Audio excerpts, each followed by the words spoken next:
Hi everyone, I am Rahul Kumar. Now, recently 17th edition global gender gap report 2023 को release किया गया है world economic forum के द्वारा, जो कि जेंडर पैरिटी के स्टेटस को इवेल्युएट करने का काम करता है अक्रॉस 146 कंट्रीज़। तो चलिए इस वीडियो में समझते हैं ग्लोबल जेंडर गैप इंडेक्स क्या है, जो रिसेंट रिपोर्ट रिलीज हुआ है इसके क्या क्या की फाइंडिंग्स हैं, इंडिया का क्या स्टेटस है, इंडिया के द्वारा कौन कौन से इनिशिएटिव लिए गए हैं जेंडर पैरिटी को कम करने के लिए, और भी बहुत कुछ। तो चलिए शुरू करते हैं।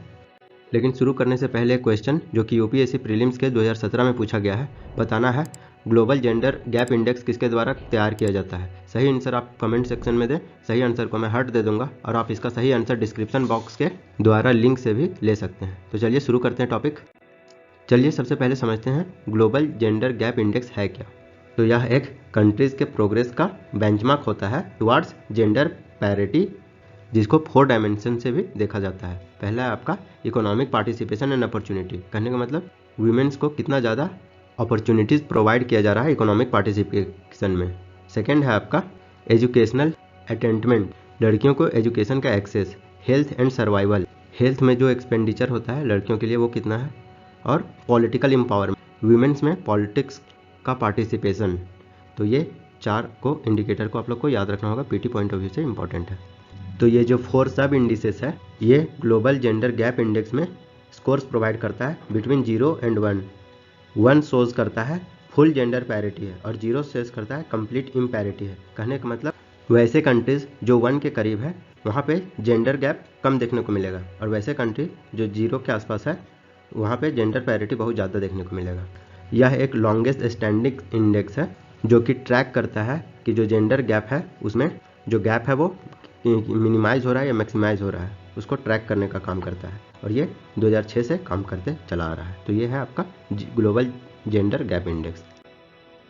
चलिए अब इसके ऑब्जेक्टिव्स का बात करते हैं। तो ये मैन और वुमेन्स के जो रिलेटिव गैप्स हैं उसको ट्रैक करने का काम करता है, जैसे कि हेल्थ, एजुकेशन, इकोनॉमी में पार्टिसिपेशन और पॉलिटिक्स में पार्टिसिपेशन। अगर ये मैन और वुमेन को इक्वल मिल रहा है तो समझिए जो रिलेटिव गैप है वो मिनिमम है, नहीं तो मैक्सिमम है।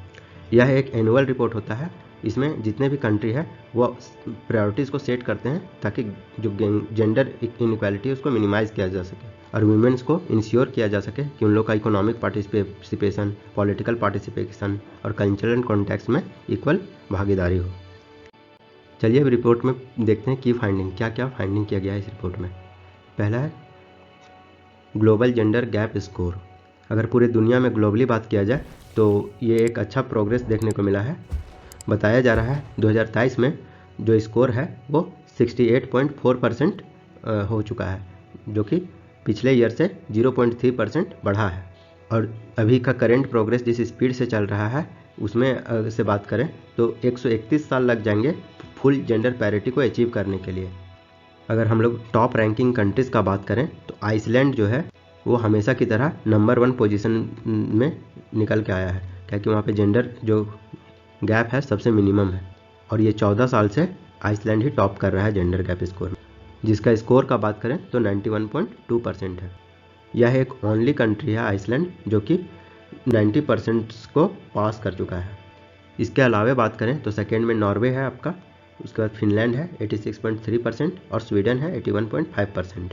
तो नॉर्डिक कंट्रीज़ और ये आपका आइसलैंड यही सब टॉप रैंकिंग में आते हैं हर साल। तो स्कैंडिनेवियन कंट्रीज़ में आप लोग को जो जेंडर इक्वालिटी है वो अच्छा देखने को मिलेगा। आइसलैंड का कहानी बहुत इंटरेस्टिंग है दोस्तों।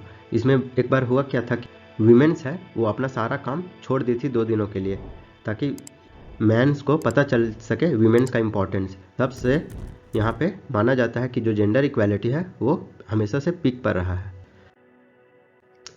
हेल्थ एंड सर्वाइवल का बात करें तो ग्लोबली 96% स्कोर देखा गया है। वहीं पॉलिटिकल एम्पावरमेंट का बात करें तो इसमें मात्र 22.1% ही स्कोर देखने को मिला है, जिसमें 162 साल लग जाएंगे इस गैप को क्लोज करने के लिए। तो हेल्थ में देखने वीमेंस को प्रोवाइड तो हो रहा है, लेकिन पॉलिटिकल में भी बहुत ज़्यादा गैप देखने को मिल रहा है इन वर्ल्ड वाइड। वहीं एजुकेशन का बात करें तो इसमें भी अच्छा खासा स्कोर है 95.2%, जो कि 2006 से 2023 तक एक सिग्निफिकेंट प्रोग्रेस देखने को मिलता है। और ऐसा प्रोजेक्शन लगाया जा रहा है कि 16 साल के बाद जो एजुकेशन में आपका जो जेंडर डिस्पैरिटी है वो ख़त्म हो जाएगा।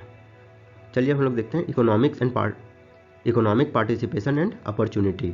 तो ग्लोबली इसका स्कोर है 60.1%, जो कि हाईलाइट करता है कि इकोनॉमिक पार्टिसिपेशन में अभी भी चैलेंजेस बना हुआ है और इकोनॉमिक पार्टिसिपेशन में ऐसा प्रोजेक्शन लगाया गया है कि इस गैप को फुलफिल करने के लिए 169 ईयर्स लग जाएंगे। तो ये था आपका ग्लोबल फाइंडिंग। चलिए अब हम लोग समझते हैं हमारे कंट्री इंडिया के बारे में, समझते हैं कि ये कितना दूर है जेंडर गैप रिपोर्ट से। तो पिछले साल का बात किया जाए तो इंडिया का जो रैंकिंग था वो 135 था, जो कि अभी 127 हो गया है आउट ऑफ 146 कंट्रीज़। तो एक सिग्निफिकेंट प्रोग्रेस देखने को मिला है, जो कि एक अच्छी बात है। वहीं इंडिया के नेबरिंग कंट्रीज़ का बात करें जैसे पाकिस्तान का, तो इसका रैंक 142 है।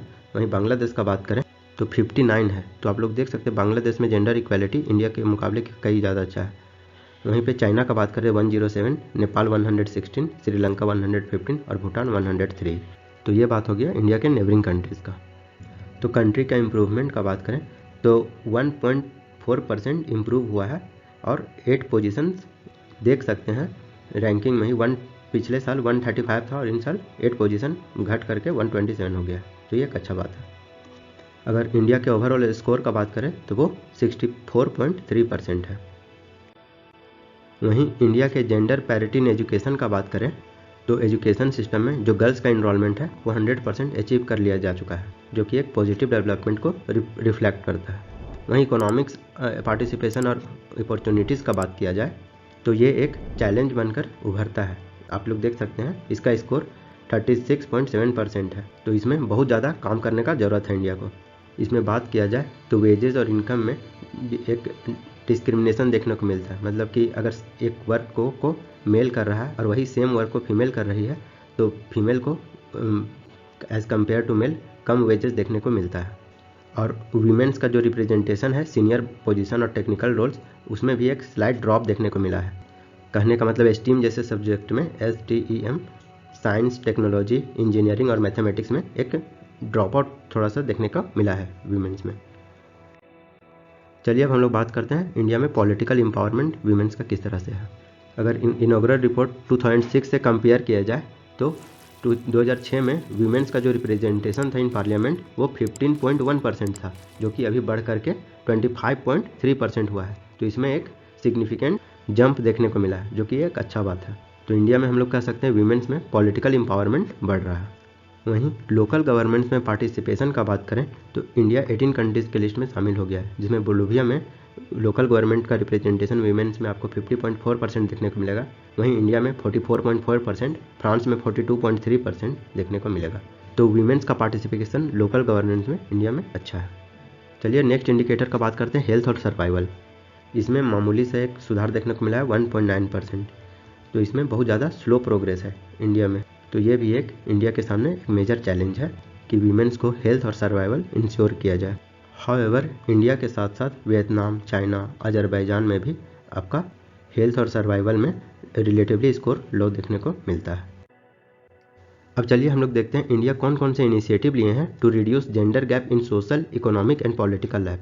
तो इकोनॉमिक पार्टिसिपेशन और हेल्थ सर्वाइवल का बात करें तो इंडिया में कुछ स्कीम चलाए गए हैं। जैसे पहला है आपका बेटी बचाओ बेटी पढ़ाओ, जो कि इंश्योर करता है गर्ल्स के प्रोटेक्शन में, सर्वाइवल में और एजुकेशन में।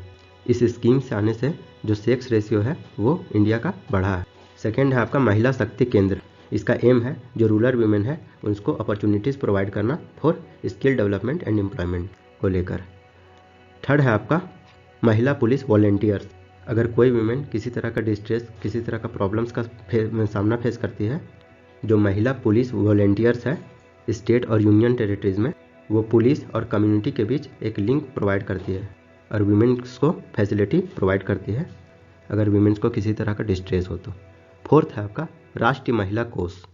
यह एक सबसे ऊंचा एपेक्स माइक्रो फाइनेंस है जो वीमेंस को माइक्रो लोन क्रेडिट प्रोवाइड करती है इन अ कंसेशनल टर्म, बहुत ही सस्ते डिस्काउंट रेट में, बहुत ही कम ब्याज दर में, ताकि वीमेंस बहुत सारे लाइवलीहुड अपॉर्चुनिटीज़ और इनकम जनरेटिंग एक्टिविटीज़ को कर सके, यानी वीमेंस का जो इकोनॉमिक पार्टिसिपेशन है वो ठीक ठाक हो सके। फिफ्थ है सुकन्या समृद्धि योजना। अंडर दिस स्कीम गर्ल्स को एक बैंक अकाउंट ओपनिंग करना होता है जिसमें जो परसेंटेज होता है इंटरेस्ट रेट का वो हाई होता है।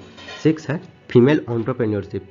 फीमेल में एंटरप्रेन्योरशिप का बढ़ावा देना। इसी को लेकर जो इंडियन गवर्नमेंट है वो 2 तरह के प्रोग्राम स्टार्ट किए हैं, जैसे स्टैंड अप इंडिया, महिला ई हार्ट। महिला ई हार्ट का बात करें तो ये एक ऑनलाइन ई मार्केटिंग प्लेटफॉर्म है जो कि women's entrepreneurs, self help group और NGOs के द्वारा सपोर्ट किया जाता है।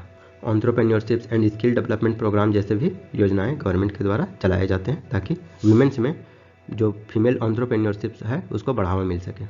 7th है कस्तूरबा गांधी बालिका विद्यालय।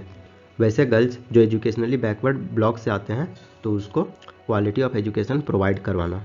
नेक्स्ट है आपका पॉलिटिकल रिजर्वेशन। जो गवर्नमेंट है वो थर्ड ईयर गवर्नमेंट जैसे पंचायती राज इंस्टीट्यूशन में वीमेंस का जो सीट है वो 33% रिजर्व कर दिया गया है। इसीलिए आप लोग को जो वीमेंस का रिप्रेजेंटेशन है इन पंचायती राज वो आप लोग को अच्छा देखने को मिलेगा। जो इलेक्टेड वीमेन रिप्रेजेंटेटिव होते हैं उनके कैपेसिटी को बिल्डअप करना ताकि वो पॉलिटिक्स में पार्टिसिपेट कर सकें और जो गवर्नेंस प्रोसेस है उसको इफ़ेक्टिव वे में रन कर सकें। लेकिन वहीं पे हम लोग अगर पार्लियामेंट का बात करें तो पार्लियामेंट में वीमेंस का जो रिजर्वेशन है वो अभी इंश्योर नहीं है, तो इसीलिए आप लोग को MPs और MLAs में जो पार्टिसिपेशन जितना होना चाहिए वो देखने को नहीं मिलता है। तो गवर्नमेंट्स को वीमेंस जो पॉलिटिकल पार्टिसिपेशन है उसको भी इंश्योर करना चाहिए। जो रिजर्वेशन है आपका पार्लियामेंट में उसको इंश्योर करना चाहिए।